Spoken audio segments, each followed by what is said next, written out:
Vicenza preso brutalmente a calci e pugni per aver difeso una ragazza durante una lite con il fidanzato 25enne di origini ungheresi arrestato dalla polizia. Il video shock dell'aggressione. Giuseppe Montanti, uno dei mandanti dell'omicidio del giudice Rosario Livatino ucciso dalla mafia, usufruisce di un premio concesso dal giudice di sorveglianza di Padova. Fra pochi giorni il trentennale dell'assassinio. Obbligo di indossare la mascherina sempre, anche se si rispetta il distanziamento. Smart working per almeno il 70% degli impiegati. Riunione online, l'Electrolux di Susegana innalza il livello di rischio. Code all'esterno della palazzina di malattie infettive, l'azienda ospedaliera di Padova. Molti genitori in attesa per il tampone, i figli mandati dai pediatri. L'ULS avverte, usate i distretti. Il candidato presidente del Veneto per il centro-sinistra è dimesso dal reparto di malattie infettive dell'ospedale di Padova. Condizioni instabili, ma il tampone è ancora positivo. Un nuovo porto fuori dalla laguna di Venezia per rilanciare l'economia e tutelare il fragile ecosistema veneziano e il suo patrimonio, l'ipotesi su cui si sta lavorando, l'annuncio del ministro Costa.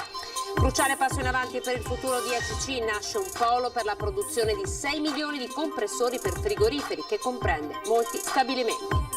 Se n'è andato un pezzo di storia di Bassano del Grappa, è morto all'età di 101 anni Pietro Piotto Alpino, memoria degli internati, pilastro dell'associazionismo cittadino.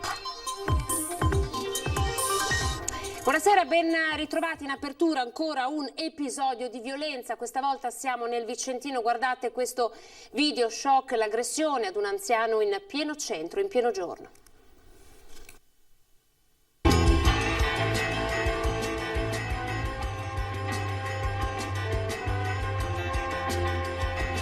Violenza urbana. Le case come una foresta di cemento dove vige la legge del più forte. Immagini crude come quelle di un film, ma questa è realtà, cronaca, verità. Un ragazzo litiga con la fidanzata, la maltratta. Interviene un cittadino settantenne, ma il giovane lo colpisce a tradimento, all'improvviso, con un gesto vigliacco. Poi si accanisce sull'uomo a terra, gli dà un calcio in testa, poi uno in faccia. Prende la bicicletta e se ne va, lasciando l'anziano a terra. Vicenza, un pomeriggio sotto la luce del sole mentre scorre il traffico davanti a tutti, senza pudore. Violenza arrogante. Qualcuno riprende, gira queste immagini col telefonino. Immagini che testimoniano, che documentano, che raccontano più di tante parole. Degrado umano, sociale, morale. La polizia entra in azione e arresta l'aggressore poco lontano, in Viale Roma. È un ungherese di 25 anni, senza fissa dimora. Un violento già conosciuto alle forze dell'ordine. Si solleva l'indignazione della gente che chiede la certezza della pena. I cittadini chiedono aiuto. Chi vive qui non vuole, non può più aspettare. Noi da tempo stiamo denunciando una situazione di fortissimo degrado e di insicurezza che riguarda tutti i residenti, perché purtroppo passeggiare tra queste vie anche di giorno è diventato pericolosissimo. Io chiamo lo zoo di Berlino perché non c'è nulla di diverso da una situazione del genere. Tossici ovunque, la situazione è veramente grave, poteva essere tranquillamente mio padre o mia madre, quella di ieri. Noi stiamo facendo l'ennesima raccolta firme, vogliamo più controlli, ma controlli che portano a una soluzione definitiva. Vogliamo una collaborazione da parte delle forze dell'ordine e vogliamo sentirci più tutelati e poter uscire la sera, fare una passeggiata con il cane senza problemi, non con la paura che mia moglie venga minacciata come è successo la settimana scorsa. Abito in via Quintino Sella e ho paura perché sotto il nostro condominio c'è spaccio H24, se scendo a portare la spazzatura do fastidio, gli spacciatori me lo fanno capire, se porto giù mia mamma anziana a fare 2 passi do fastidio, quindi ho paura a uscire anche in pieno giorno. I cittadini lanciano un disperato appello alle forze dell'ordine e alle istituzioni. La vittima dell'ultima aggressione in piazza del Mercato Nuovo a Vicenza è un 73enne. Ha riportato lividi, contusioni, la rottura del femore, ma ha rischiato di morire. Serviranno settimane, mesi prima di guarire completamente, ma certe ferite, quelle interiori, non guariscono mai. E l'aggressore, tra quanto sarà ancora in giro? Allora sentiamo subito il commento del sindaco di Vicenza, Francesco Rucco.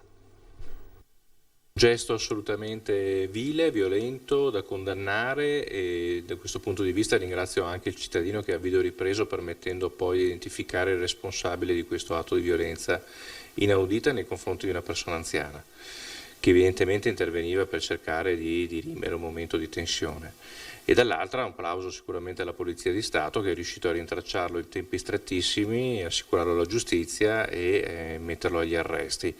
Persone di questo genere non dovrebbero neanche essere in circolazione, francamente. Pensieri e parole di Francesco Rucco. Il sindaco di Vicenza reagisce così allo spietato pestaggio dell'anziano in pieno giorno in piazza Mercato Nuovo. L'aggressore è stato arrestato dalla polizia, ma nel quartiere, teatro di questo atto di violenza, la gente chiede giustizia e sicurezza. E noi portiamo al sindaco la voce dei cittadini, chiedendogli un intervento forte. Bisogna assolutamente non tollerare questo tipo di situazioni, essere severi e intervenire tempestivamente. Quindi già nella giornata di domani in Comitato Ordine e Sicurezza, tra i vari temi, porterò anche questo tema per affrontarlo immediatamente. Giuseppe Montanti, 64 anni, uno dei mandanti dell'omicidio del giudice Rosario Livatino e condannato all'ergastolo, ha usufruito di un permesso premio concesso dal giudice di sorveglianza di Padova. Ha potuto uscire di prigione per 9 ore per incontrare e parlare con la sua famiglia. In cella da 20 anni non aveva mai più incontrato i familiari che vivono in Messico e in Germania. Le foto che vedete appunto del giudice Rosario Livatino. Tra pochi giorni ricorre il trentennale della sua uccisione. Il giudice ragazzino assassinato dai sicari della Stidda Argentina il 21 settembre 1990. La posizione di Montanti è stata riaperta dopo che la consulta aveva definito incostituzionale non concedere permessi premio anche a detenuti con reati ostativi, ossia mafiosi e assassini. Siamo al sondaggio di Ring e ci occupiamo di questa nuova tornata elettorale, dunque elezioni, rischio, astensione. Allora voi andrete a votare, questa è la questione, la domanda a cui vi chiederemo di dare una risposta con 2 differenti numeri di telefono. Lo 0422 16 26 691 per il sì, dunque andrete a votare, 0422 16 26 690 per il no. Basterà una telefonata che ricordiamo è completamente gratuita e il vostro voto sarà registrato anche se sentirete occupato alla cornetta. Adesso andiamo a Susegana, siamo in provincia di Treviso, obbligo di indossare la mascherina in ogni momento e poi smart working fino al 70%, riunioni online, così l'azienda si tutela dal rischio Covid. Electrolux ritorna alla fase 2 di rischio legato al Covid e stringe nuovamente le maglie. Con una nota inviata al personale, l'azienda va a sapere che, considerato il peggioramento dell'indicatore di rischio e tenuto conto anche dei 5 contagi tra i dipendenti, da oggi le regole antivirus si inaspriscono nuovamente. Questo livello 2 ha come effetto un aumento significativo delle persone che devono fare lo smart working. Le mascherine che vengono utilizzate dai lavoratori devono avere una determinata protezione superiore a quella, diciamo, della chirurgica classica, anche se ancora oggi prevalentemente si usano queste. Le riunioni vanno fatte online. L'azienda di Susegana, dove tra giovedì e venerdì l'ULSS 2 eseguirà tamponi di controllo su oltre 700 dipendenti, reagisce così al numero crescente di contagi nel territorio. Ed è significativo che ciò avvenga perché significa che nella valutazione di questi indici che l'Etos applica in tutto il mondo, nella nostra area, nella comunicazione c'è scritto il Veneto, quindi immagino la regione, viene considerata per la fase che sta attraversando di un rischio più elevato di quello che c'era fino adesso, segnale che l'attenzione continua a essere costante, la preoccupazione leggermente crescente. Preoccupazione ce n'è anche tra i lavoratori, come conferma il loro rappresentante. Ci sono tutte le reazioni che si possono immaginare. Di sicuro quello che si nota è una maggior preoccupazione e una maggiore attenzione nell'utilizzare i dispositivi. Ed ora andiamo a Padova, caos a tamponi questa mattina con il video di una mamma che ha documentato gli ammassamenti proprio al di fuori della palazzina di malattie infettive, dove tanti pediatri stanno mandando genitori con i figli appunto per fare il tampone senza alcuna differenziazione tra bambini e non. Lunghe code sotto il sole, circa 70 persone in attesa del tampone, tra di loro molti bambini. Questo è il video che ci ha inviato una nostra telespettatrice per raccontare quanto è accaduto anche questa mattina all'esterno della palazzina di malattie infettive dell'azienda ospedaliera di Padova. Da quando sono riprese le scuole alla prima linea di febbre o raffreddore forte è necessario il tampone per escludere la possibilità di un alunno positivo al Covid. Per questo i pediatri padovani in queste ore stanno inviando le famiglie con i figli che presentano sintomi riconducibili al Covid a fare il tampone. Avevamo individuato la sede della palazzina delle malattie infettive di Padova perché tramite quella via era la maniera migliore per poter avere una risposta in tempi assolutamente brevi, che è poi quello che serve alle famiglie, alle scuole, ai genitori, e sapere in tempo, e anche ai pediatri per la verità, sapere in tempo, in tempi brevi, se si tratta di Covid oppure no. Il dottor Franco Pisetta, segretario regionale della Federazione Italiana Medici Pediatri, parla di condizione necessaria per avere in tempi rapidi una risposta e consentire, in caso di negatività, la visita pediatrica in ambulatorio e poi la riammissione a scuola. La richiesta che fanno i pediatri è quella di avere una corsia preferenziale rivolta ai bambini senza dover fare la lunga attesa all'esterno del reparto di malattie infettive. Mesi fa avevamo chiesto cioè di andare a definire dei canali dedicati per i bambini e per gli alunni in previsione appunto dell'apertura delle scuole. E questo fino adesso non c'è stato, speriamo che questa prima esperienza insomma stimoli chi di dovere insomma ad attivare dei canali dedicati. Io credo che la Regione insomma si sta anche attivando. Si sta attivando anche nella ricerca di metodi più veloci, i cosiddetti tamponi rapidi, che però ancora non hanno una validazione nemmeno nazionale. Nel frattempo ricordiamo alle famiglie cosa devono fare in caso di febbre. Prima è necessaria la telefonata alla scuola e poi subito al pediatra.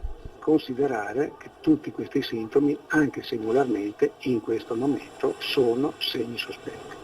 Quindi il compito del pediatra è verificare che abbia uno di questi sintomi il bambino e tempestivamente, come è scritto appunto nell'ordinanza, tempestivamente richiedere l'esecuzione del tampone diagnostico. Noi abbiamo cercato di approfondire, abbiamo chiesto la ragione di questi disagi anche all'ULSS 6 che ha invitato i genitori a recarsi anche ai distretti. Accorciare il percorso è diventato quasi una procedura normale, quella di recarsi direttamente alle malattie infettive in azienda ospedaliera, il che può funzionare se i casi sono pochi. Al limite ovviamente c'è l'accesso che come dire, non è sicuramente vietato andare in azienda ospedaliera, ma sicuramente l'accesso all'azienda ospedaliera nel momento in cui è diventato una procedura quasi standardizzata dai pediatri ha comportato ovviamente un eccesso di persone, di presenze in azienda ospedaliera. I tamponi ai bambini con l'impegnativa del pediatra possono essere eseguiti anche nelle 5 sedi dei distretti dell'USL 6 Euganea, in via Temanza a Padova e poi a Rubano, a Campo San Piero, Pieve di Sacco e Monselice. La risposta al tampone, visto la mole di lavoro di questi giorni, di circa 24-48 ore. Noi siamo già disponibili rispetto ai percorsi che conosciamo, che avevamo descritto prima.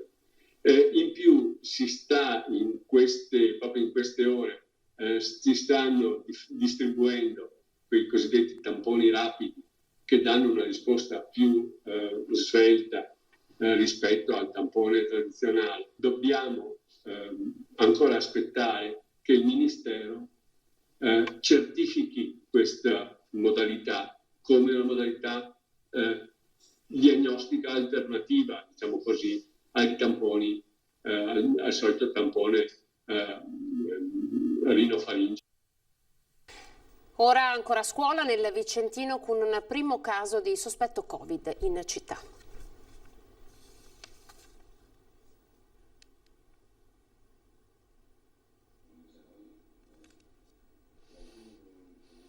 Andiamo avanti, allora restiamo a Padova finché aspettiamo che si carichi il servizio, perché oggi pomeriggio Arturo Lorenzoni è stato dimesso dal reparto di malattie infettive dell'ospedale di Padova. Le condizioni sono complessivamente buone, ma il tampone è risultato ancora positivo. Per questa ragione è tenuto all'autoisolamento domestico fino al secondo tampone. Vi facciamo vedere il video che lo stesso Arturo Lorenzoni ha diffuso su Facebook per annunciare il suo rientro.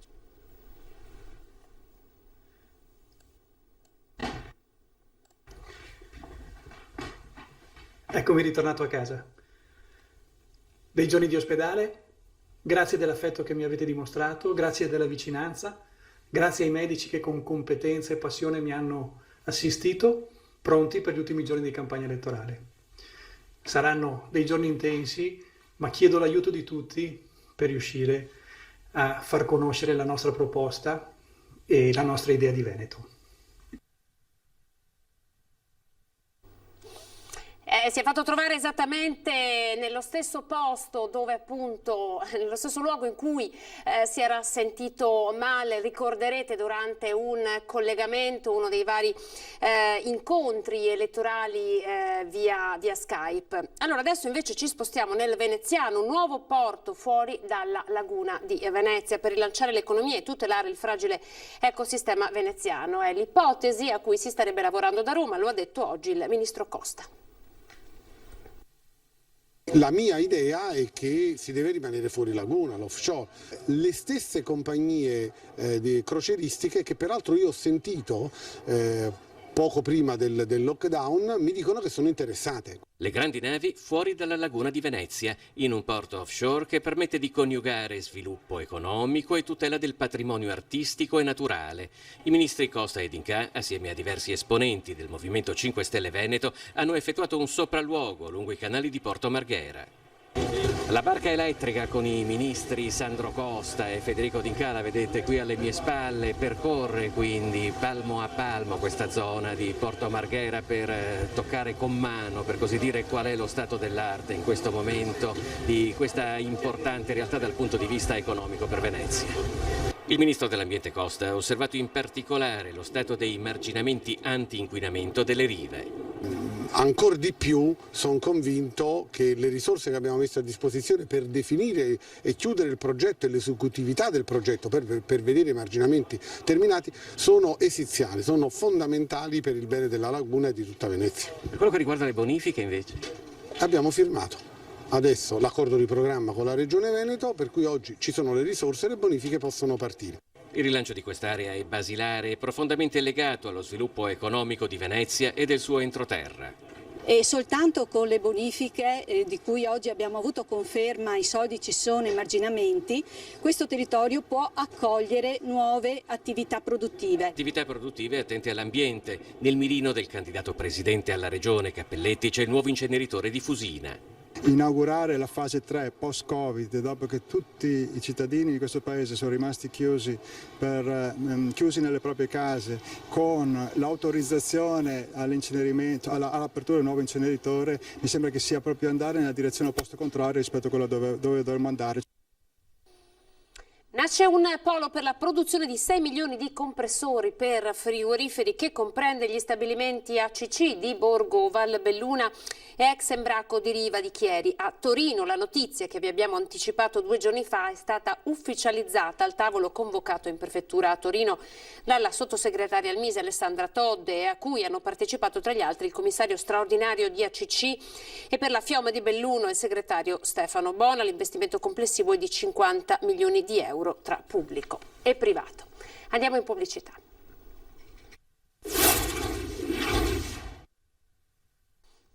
Eccoci ben ritrovati, andiamo a Bassano del Grappa. Pene nere in lutto, è mancato l'alpino Pietro Piotto all'età di 101 anni. Se n'è andato un pezzo di storia di Bassano del Grappa. È morto all'età di 101 anni Pietro Piotto, alpino, memoria degli internati e pilastro del volontariato cittadino. Lascia la moglie Mirka, che aveva sposato più di 70 anni fa, e i figli Plinio, Livio e Renzo. L'ultimo saluto gli verrà tributato giovedì alle 10 nella chiesa di San Marco. La notizia della sua morte ha destato grande cordoglio a Bassano, città alla quale aveva dedicato energie e vita. Questa sera torna l'appuntamento con Ring. Ospiti di Ferdinando Avarino saranno il giornalista del Corriere del Veneto Marco Bonet, Fabio Crea per Fratelli d'Italia, Simone Borile, Movimento 5 Stelle Alberto Villanova, Lega Nord e Simonetta Rubinato, candidato presidente Veneto Rubinato per le autonomie. Appuntamento alle 21:15. È tutto per questa edizione, grazie per essere stati in nostra compagnia, buona serata.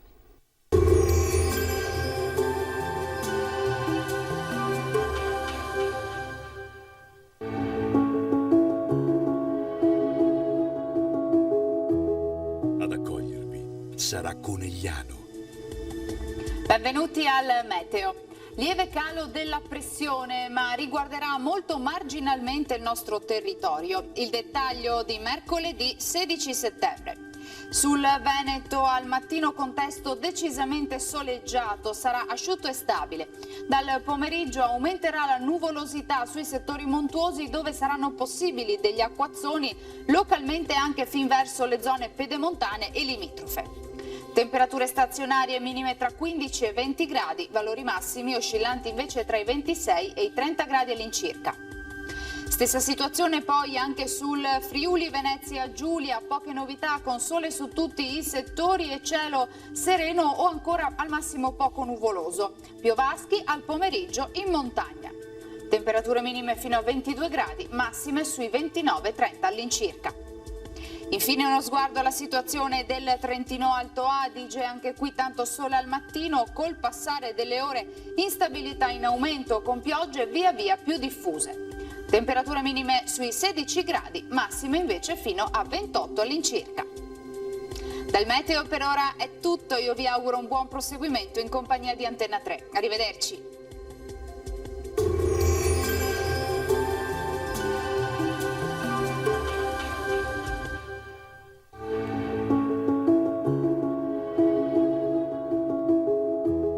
Ad accogliervi sarà Conegliano.